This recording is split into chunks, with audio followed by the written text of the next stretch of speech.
Fala pessoal, tudo bem? Bem-vindos ao canal Resenha de Primeira. Hoje, você que também está aí na WETV, hoje a gente vai fazer um pré-jogo aqui de Universidade Católica e Flamengo. Vamos falar bastante aqui do jogo do Mengão nessa quinta-feira, jogo decisivo aí que possa valer, pode na verdade valer 6 pontos, não é isso? Chamando meu amigo aqui, Rodrigo Calvoso, sempre comigo aqui para resenhar muito, né, Calvoso? E aí, beleza? Tranquilo? Salve, salve. Chegando aí no Resenha de Primeira, na WETV também. Prazer imenso. E hoje melhor ainda. Além de estar falando de Flamengo, eu tô com a minha parceira, minha camarada Raíza Simplício aqui com a gente. Muito bem-vinda, Raíza. Que prazer estar com você aqui. Eu acho que é impossível algum rubro-negro não conhecer essa figura que está aqui na minha frente. Sabe tudo de Flamengo e mais um pouco. Boa tarde, Raíza. Seja bem-vinda. Quem dera, Rodrigão, quem dera, mas muito obrigada pelas palavras, boa tarde, né? Boa tarde pro Baeta também, é um prazer enorme estar aqui nessa resenha aqui com vocês, são duas figuras que eu gosto muito, né? O Rodrigão, a gente tem uma história muito legal e vamos pra resenha aí. É isso, né, Rodrigão? Vamos pra resenha, né? E falar muito de Flamengo, falar muito de Universidade Católica, esse jogo aí decisivo pro Flamengo, digamos assim, porque vale praticamente a liderança do grupo, né? Mas antes, Passa a classificação pra galera já ficar ligada. Deixa só o pessoal que está chegando aqui no canal, está chegando aqui no Resenha de Primeira, você que está chegando aqui na WETV, a gente vai passar os contatos aqui, quem quiser gravar seu podcast que a gente está fazendo aqui, gravar também outras possibilidades aí para gravar para... Maracanã isso aqui. O Maracanã, enfim. Contato, né? Vamos passar o nosso contato aqui, é o 21 96761 2015. Repetindo, 21 96761 2015. É o estúdio da WETV. Sejam bem-vindos ao canal. Então vamos falar bastante aqui de Flamengo Universidade Católica. Depois de ir a Curitiba, aí o Flamengo emenda uma maratona, né, Rodrigão? Jogos aí fora do Rio. É padrão, né? É padrão no futebol brasileiro você não ter descanso, você ainda cobrar dos jogadores que eles não estouram, né? Que fica inteiro, né? Não, virou uma loucura, né? Virou uma loucura, porque você tem jogo quarta, domingo o tempo inteiro e virou... todo mundo fala, maratona. Mas os clubes como o Flamengo, Atlético Mineiro, Palmeiras, que vem brigando praticamente pelos títulos durante toda a temporada, maratona o ano inteiro. Então virou de praxe do futebol brasileiro. Possível. Lembrando o pessoal de casa que esse jogo é pela terceira rodada aí do Grupo H da Libertadores e terá transmissão. O jogo vai ser às 7 horas da manhã pelo Facebook da Watch. Da manhã não, né? Da manhã. Amanhã, né? Amanhã. Eu falei da manhã. Da manhã, velho. Mas o jogo da manhã acho que é só brasileirão, né? Lá no Japão. Né? Então tá bom.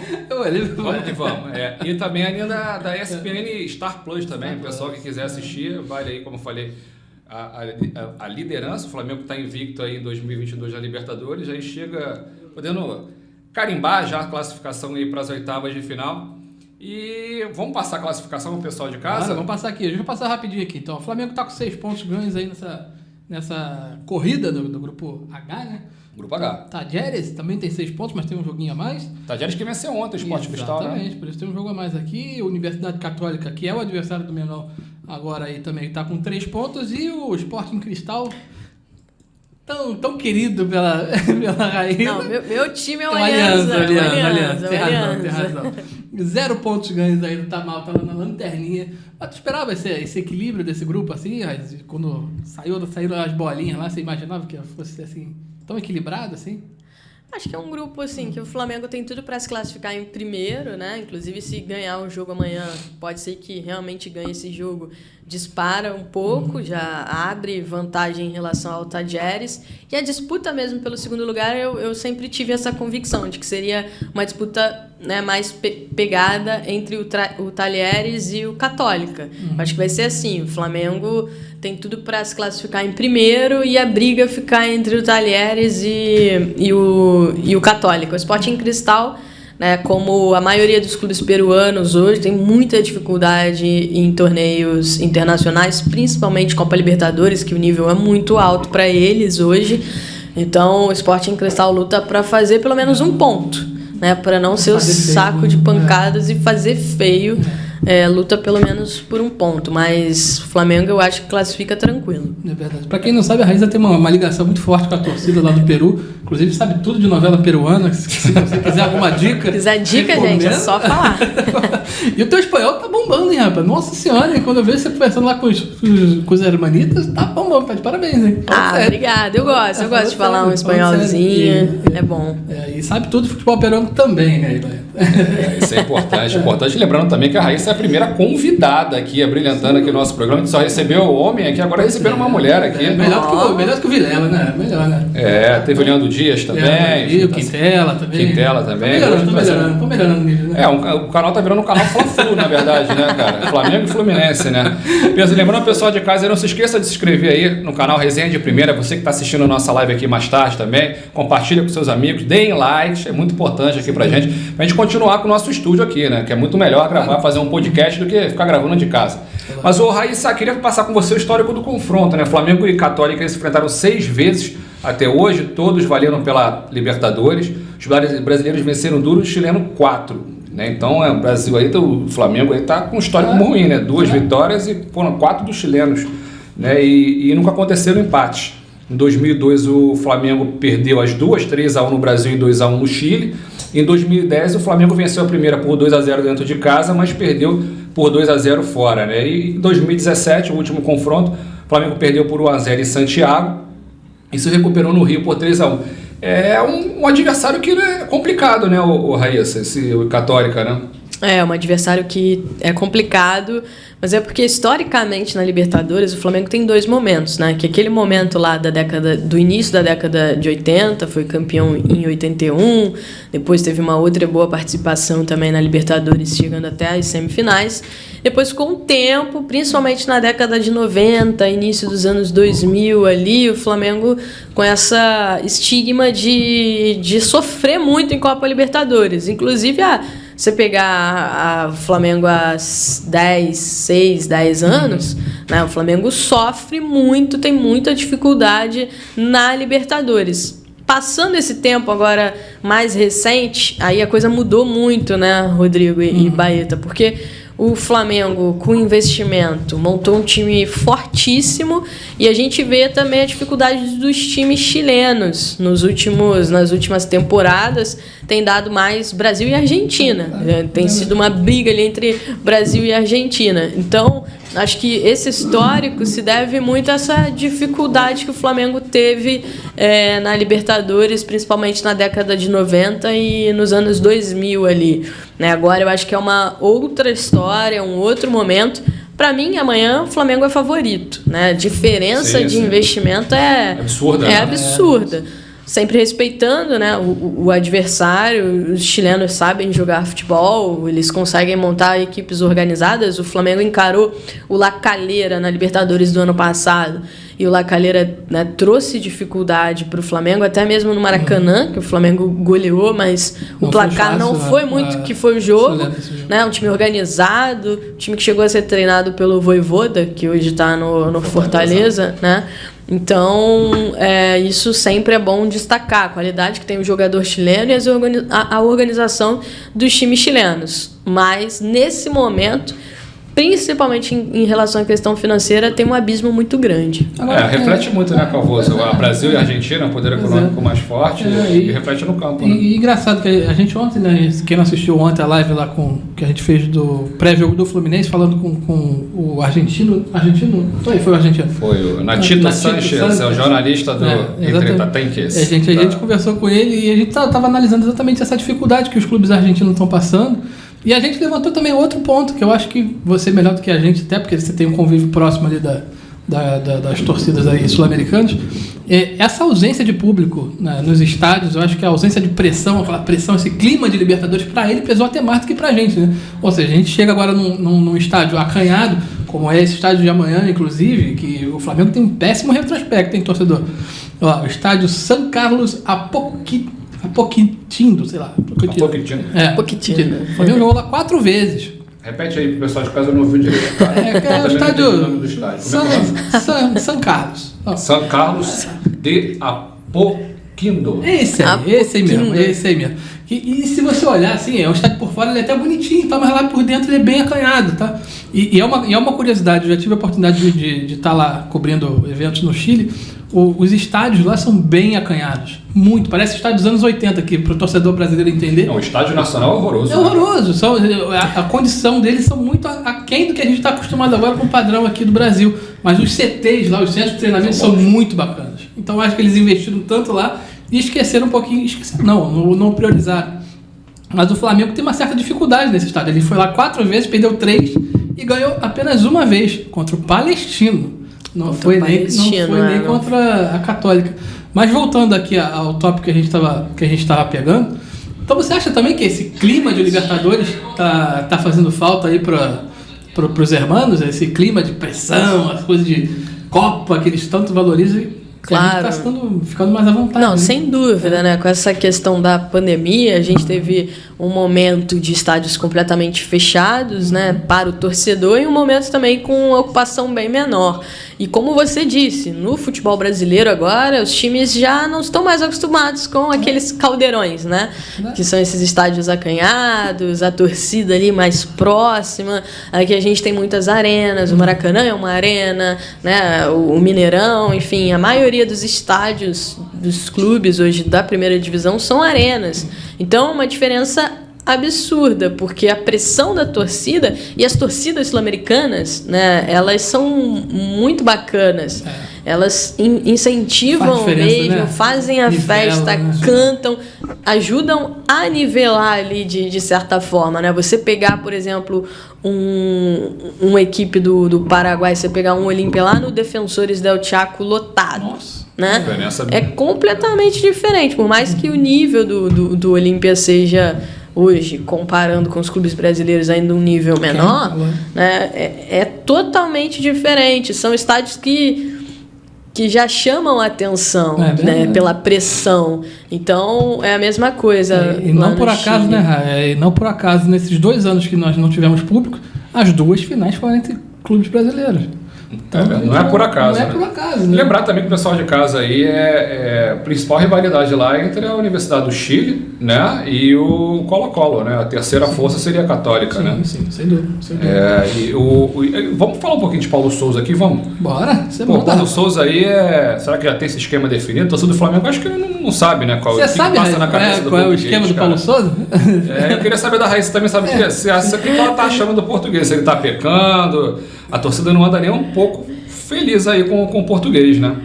Tem muita pressão em cima do Paulo, né? Ele encaixou uma sequência de vitórias, venceu o Talheres, venceu o São Paulo muito bem no Maracanã, depois fez um bom jogo com o Palmeiras, apesar do empate, né? O jogo foi bom, o resultado que foi ruim, e tropeçou contra o Atlético Paranaense, e as críticas já voltaram de forma bem pesadas em cima dele.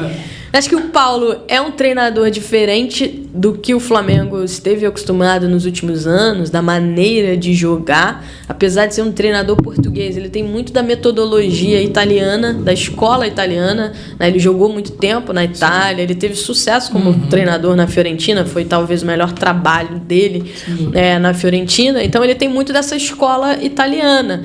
É um pouco diferente da escola portuguesa. Ele tem algumas coisas da escola portuguesa, mas sistema defensivo, estilo de jogo, é muito dessa escola italiana. Então a diferença abissal para o que o Flamengo vinha jogando, aquele 4-4-2 mais clássico, né? Um jogo de muita velocidade na frente, de pegar a bola e só parar dentro do gol.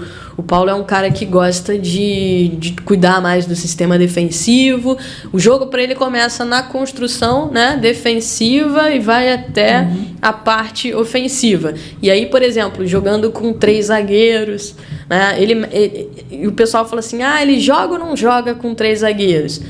São duas fases, né? São duas fases. Os jogadores estão gostando também, né? O Marinho está fora de posição, o Felipe Luiz, que você acabou de falar. São duas fases. A questão do Marinho é o seguinte, o Paulo não pediu a contratação do Marinho e nem participou da contratação do Marinho.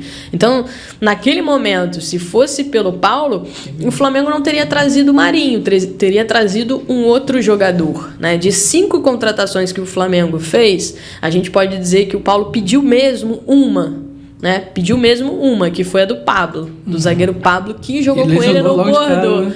Lesionou e agora ele voltou. Hoje não, amanhã, né? Já estreou.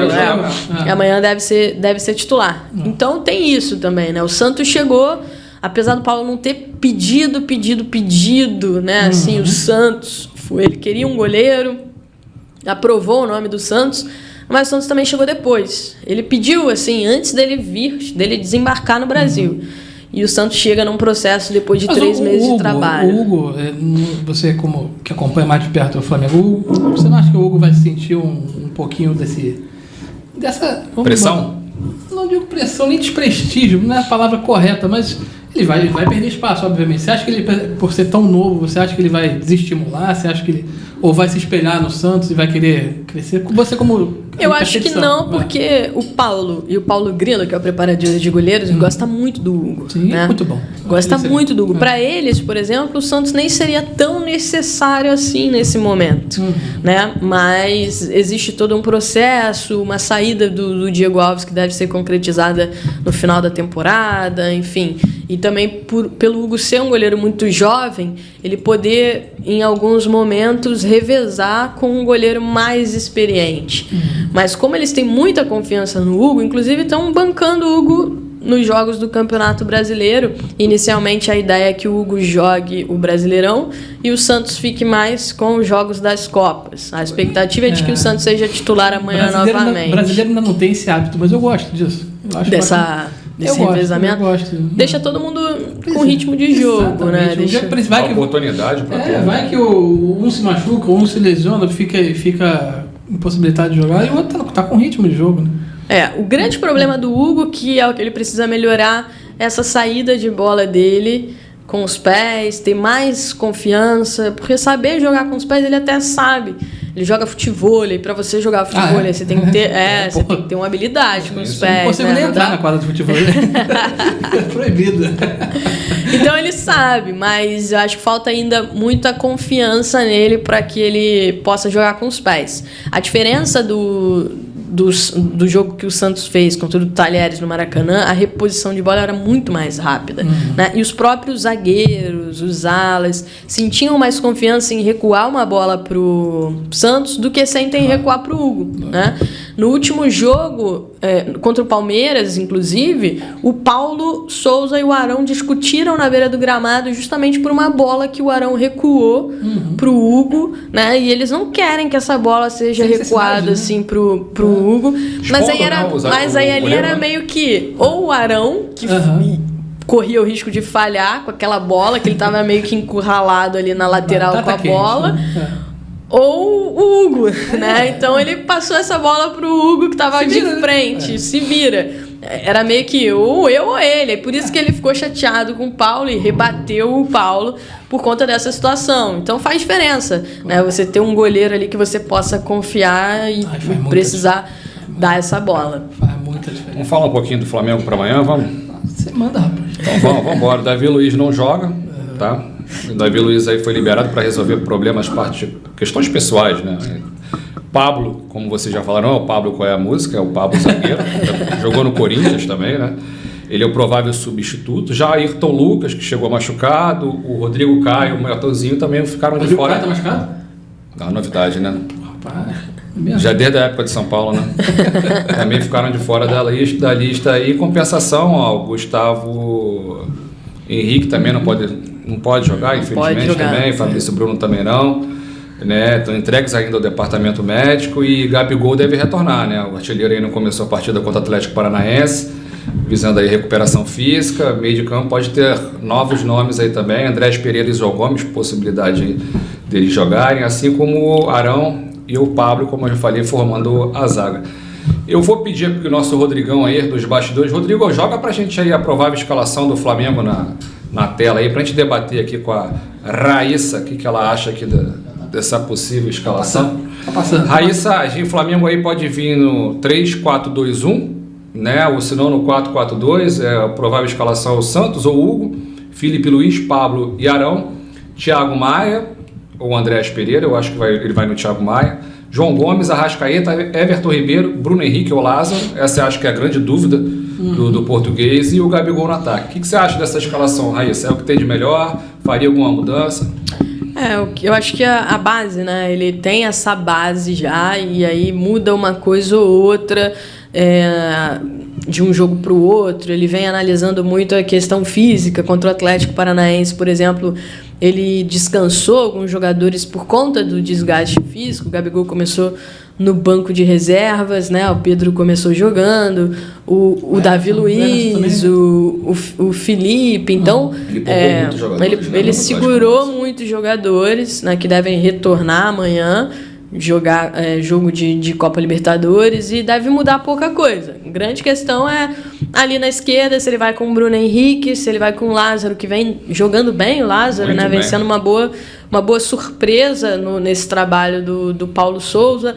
A questão ali no meio com o Thiago Maia, se o Thiago Maia vai aguentar essa sequência, né, de jogos, que o Thiago Maia vem jogando uma sequência de jogos muito grande, tem um desgaste também. E do lado, na ala direita, né, porque ele vinha utilizando o Mateuzinho lesionou, colocou o Rodinei não foi bem, ele deu uma oportunidade para o Isla foi bem, então se ele vai manter o Isla ali jogando pela... Acho que a direita, sempre o reserva é o melhor. É o melhor, né? Sempre o reserva, né? Rodinei, Isla e Mateuzinho, cara. Sempre a torcida pede o que tá no banco, né? Tá bem. O Rodrigo, e esse dilema aí, cara? Ela falou do Lázaro aqui muito bem, que o Lázaro tá se destacando, esse dilema aí de investimento, altos investimentos ou valorização da prata da casa. Como é que você vê isso? É um bom dilema que todo treinador gostaria de ter, mas é um dilema especificamente para o Flamengo, que vale um debate mais aprofundado. O Flamengo tem uma base excepcional, todo mundo sabe disso, o trabalho que acontece lá na base. E ótimo estar com a Raíssa aqui, que ela entende pra caramba de base também. Eu me lembro que quando a gente trabalhava junto, tinha um tal de Vinícius Júnior na base. Aí ela falava, cara, esse moleque joga pra caramba. Hoje fala, esse jogou demais ontem. Caramba, aí ela falava pra mim, esse moleque joga demais. Você viu o Guardiola, o vídeo do Guardiola vendo ele? Vi, porra. Botando a mão na cabeça. Quem já sabia, né? Eu me lembro dela falando, cara, esse moleque joga demais. Eu falei, que isso, isso não é estudo. E porra, caraca, nota 10 pra tua previsão aí. Inclusive a gente foi lá, deu o prêmio pra ele é verdade. Quando a gente trabalhava junto lá. Enfim, mas e ela entende muito de futebol de base do Flamengo especificamente, sabe mais ainda. Mas então o Flamengo tem esse dilema, porque o Flamengo é um dos clubes que mais investe, né, no futebol brasileiro, traz aí muitas estrelas e não dá tanto espaço para quem é da base. Então a gente fica sempre naquela dúvida, né? Será que vale a pena valorizar a base? Vale a pena trazer o figurão? Você como tá em casa. Você como analista ali dos dois ambientes ali, o que você acha? Você acha que a base merece mais atenção ou você acha que a gente precisa ter esse meio termo aí para que possa dar espaço para todo mundo ou dar espaço para quem está chegando de fora? O que você avalia isso? Você acha que tem que ter a balança tem que pesar mais para um lado ou para o outro? Uma das diretrizes da gestão Rodolfo Landim, quando ele assumiu e montou esse time, né, com essas estrelas, trouxe o Gabigol, o Bruno Henrique, a Arrascaeta, gastou muito dinheiro e o time foi campeão de tudo em 2019, a decisão deles foi o seguinte: a gente precisa manter esses caras, né, não é fácil, então a gente precisa manter. Como é que a gente vai manter?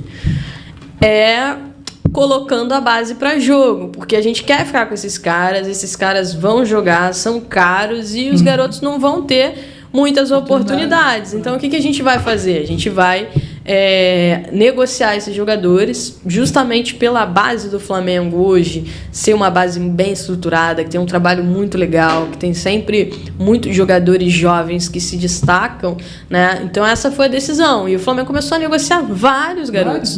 Negociou garotos que nem chegaram a jogar mesmo no profissional, alguns jogaram como o Vinição, que foi pro Grupo City.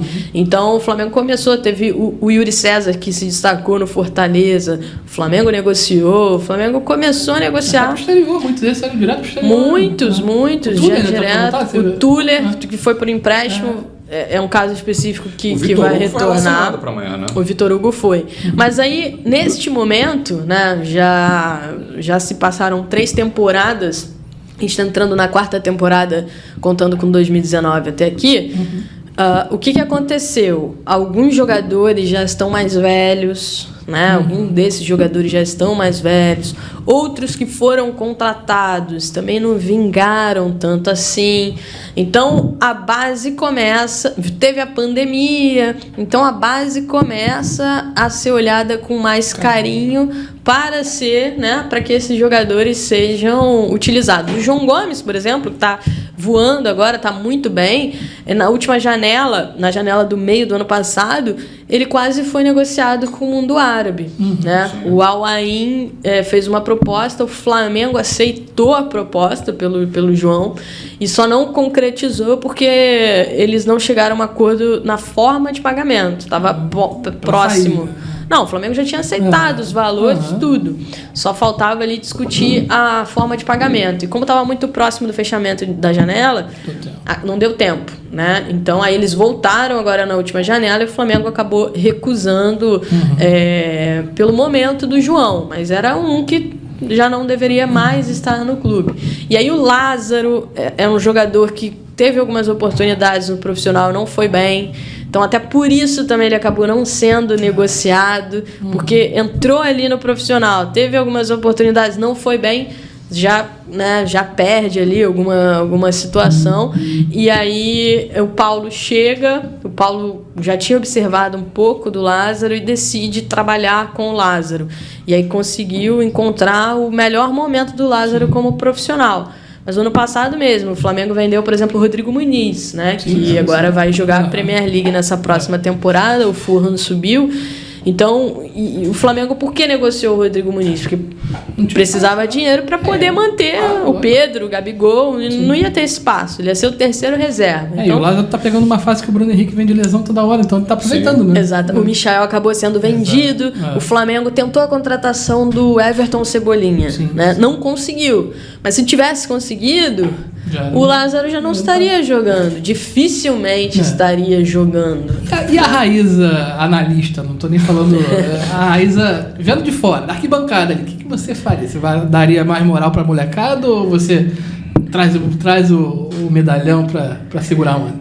Eu acho que você tem que ter uma mescla, né? Principalmente se tratando de Flamengo. O Flamengo tem uma história muito bacana com essa coisa do jogador prata da casa, do jogador formado em casa. Se você pegar o time de 2019, não tinha um jogador que foi campeão ali formado na base do clube, né? Não tinha um.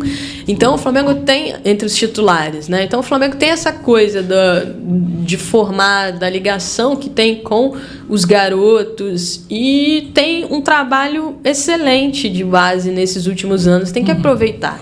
Tem que colocar para jogar, tem que dar espaço, até para conseguir também, mais para frente, se for vender, você já ter algo que te proporcione, né, valorizar mais o jogador. O Maracanã é a loucura com o Vinícius Júnior, com o Lucas Paquetá. A gente viu isso na seleção agora, né? No jogo da seleção. Na seleção. O Paquetá e o Vinícius jogando, torcendo o Flamengo, parece que tava vendo o time de campo, né? Mas lembrando também, pessoal de casa aí, que o Paulo Souza relacionou, né, o Vitor Hugo para o jogo de amanhã. Prata e menino de 17 anos aí, artilheiro. É meio campo, né? O Matheus França, que começou a ser relacionado. Tá machucado. Teve duas oportunidades ali. O Paulo daria mais chances a ele.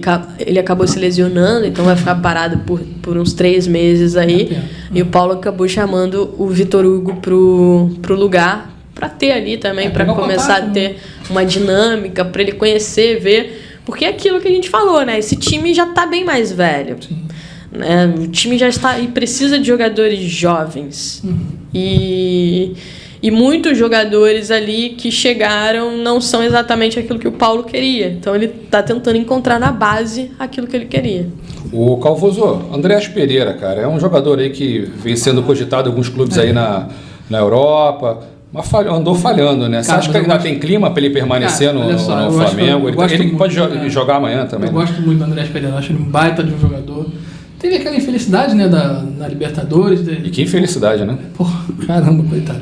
Mas eu acho tanto jogo pra ele errar, foi errar logo naquele, né? Daquele jeito, né? Daquele jeito inacreditável. Não é nem um errozinho que você fala, pô, você errou e tal, mas caramba, ali foi pesado. Foi feio. Eu acho que o clima pra ele, no Carioca, ele falhou também, ficou marcado mais uma vez. A torcida ameaçou perder a paciência com ele, mas eu acho que até pela postura que ele tem, até pelo retrospecto de boas atuações que ele vinha tendo antes. Eu acho que ele é um jogador que vale a pena. A gente sabe que é um investimento pesado, não é uma coisa que vai chegar ali, mas ele é um cara que dentro de campo, tirando essas falhas aí marcantes, ele é um cara que responde, né? Você sabe mais do que eu em detalhes ali do dia a dia do Flamengo. Mas é uma situação que o Flamengo está numa sinuca de bico, né? Ou investe pesado, ou libera. E aí? E hoje passa muito pelo Andrés também, né? Sim, porque com certeza. Ele perdeu espaço com o Paulo Souza, e pelo que eu converso com algumas pessoas de dentro do clube mesmo, da comissão técnica, enfim, o Andrés não tem muito o perfil do que o Paulo quer no meio-campo, né? De um volante. O Paulo quer volantes que sejam de mais pegada, de mais marcação, de mais contato físico. E o Andrés é diferente disso. E parece que o treinador do Manchester agora parece que já teve um trabalho com ele, né? Então, o treinador que vai assumir o United trabalhou na formação dele. Trabalhou, na Bélgica, na Holanda, né? Na Holanda. Ajax, né? Não, no PSV. Na Holanda, né? Pediu a contratação dele no Ajax, mas ele, pelo carinho que ele tem pelo PSV, né, que ele foi formado, chegou no PSV com 9 anos de idade, ele não foi pro Ajax, mas ele pediu a contratação dele. Então, assim, o Andrés é um jogador mais de passe, um jogador de ajudar mais na parte ofensiva, não é um cara tanto de marcação, de jogar de costas, daquela intensidade, como a gente tem visto do João Gomes, né, que tá o tempo inteiro mordendo. Então, por isso, o Andrés acabou também perdendo um pouco de espaço. E aí, na cabeça dele mesmo, ele fica assim, olha, você reserva no Flamengo ou você reserva no Manchester United em busca de oportunidades, né? No Manchester, ele tem mais 1 ano de contrato só. No Flamengo, ele assinaria um contrato de 5 anos. Então, também é questão de planejamento de carreira. Mas com a chegada desse novo treinador, que já conhece Ten Hag, que já conhece ele, que já trabalhou com ele, então dá uma balançada, né? E no Flamengo tem gente que não quer investir no Andrés, tem gente que quer, que é a favor desse investimento, tem gente que não quer. Então, quem não quer, vê da seguinte forma: fica mais fácil o Andrés desistir do que do Flamengo desistir e desfazer um acordo que já tinha feito com o Manchester United. Então a situação está bem definida, mas eu vejo que está muito mais nas mãos do Andrés hoje. Mas o teu feeling, claro, isso não é notícia, você não está dando, é o teu feeling. Eu acho que ele vai acabar retornando. Eu acho que ele né, a coisa está sendo muito empurrada com a barriga, causa um desconforto neles mesmo, né? Ele se sente assim, poxa, não me querem mais aqui, sim, né?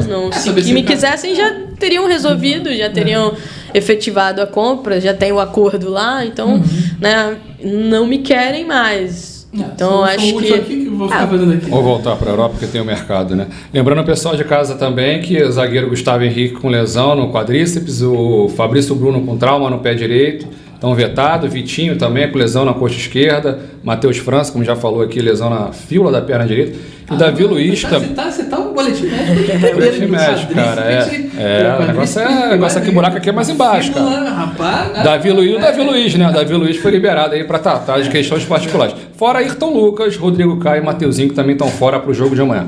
E o pessoal de casa, não se esqueça então de se inscrever no canal Resenha de Primeira, dá aquela moral pra gente. Você que também está na WETV, também se inscreve aí no canal WETV. Telefone de contato do estúdio da WETV 21 96 761 2015. 21 96 761 2015. Dá essa moral aí, que eu não precisar de um estúdio aí para gravar qualquer podcast aí e outras coisas mais. Qualquer coisa que pintar, né? Vem pro estúdio WETV. Malabarismo, a gente faz qualquer coisa. E se inscreve no canal da Raíza também, né, Raíza? Qual é o teu canal lá? Raíza Simplício, pra galera que quiser entrar lá. A gente tem feito algumas coisinhas lá. Vamos engrenar mais lá no canal, mas sigam Raíza Simplício. No YouTube também e em outras redes. Boa. A gente vai falar agora, pessoal, de arbitragem. Nosso convidado da arbitragem tá aí, ô Rodrigão? Tá no ponto? Marcelo tá nos ouvindo? Tá vendo de longe? Olha ele aí. Agora sim, Marcelo Pinto aí, ó, ex-árbitro de futebol. A gente não vai entregar o time do Marcelo, mas tudo bem. Marcelo que sabe muito de arbitragem, né, Calvoso? Tudo, rapaz. Sabe tudo? Vou pedir pro Rodrigo aí colocar no rodapé aí a arbitragem de amanhã, aí, a arbitragem venezuelana aí. Marcelo, tudo bem? Como é que você tá?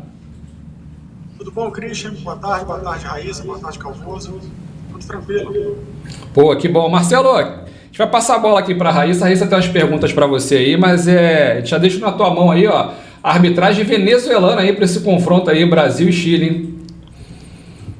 Na verdade, não é venezuelana, não, é colombiana. É colombiana? Então beleza, é próximo.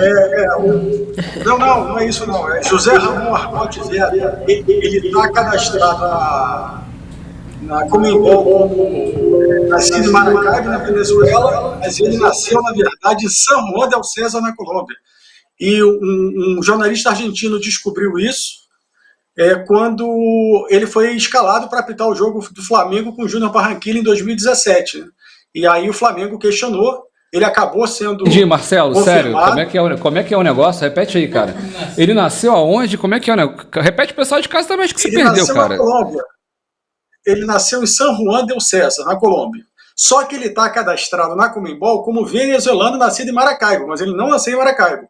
E ele é da Federação Venezuelana de Futebol.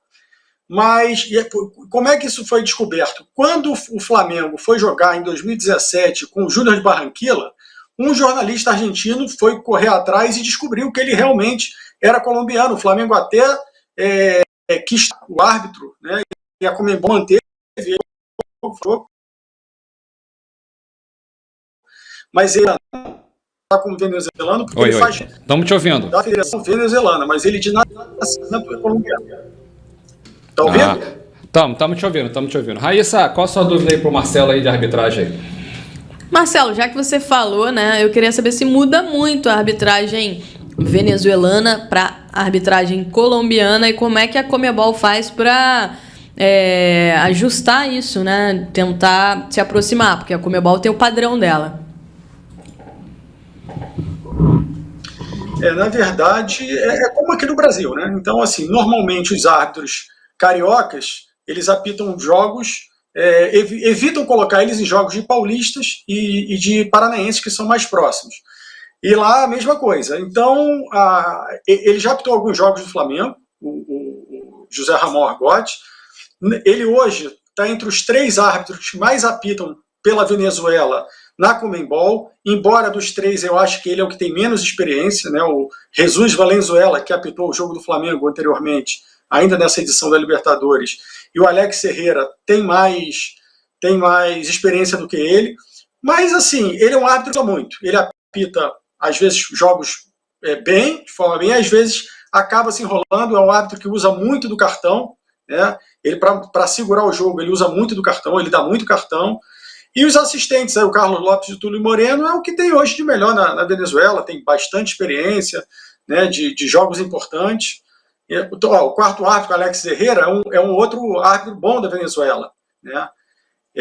São os 3 hoje que apitam mais, o Alex Herrera, o Jesus Valenzuela, que é o que eu gosto mais, e esse José Argote, que ele já está desde 2015 apitando jogos pela Conmebol, apitou uma semifinal de Copa América em 2015, foi bem, mas ele oscila muito. E assim, a arbitragem, o país é o que menos importa. A gente tem árbitros bons, até tu vai ver, Ilhas Maurício, tem árbitro bom na Ilhas Maurício. O cara tem que conhecer da regra, tem que ter experiência, tem que ter apitado bastante, e torcer para ele amanhã ir bem. Né? Vamos torcer.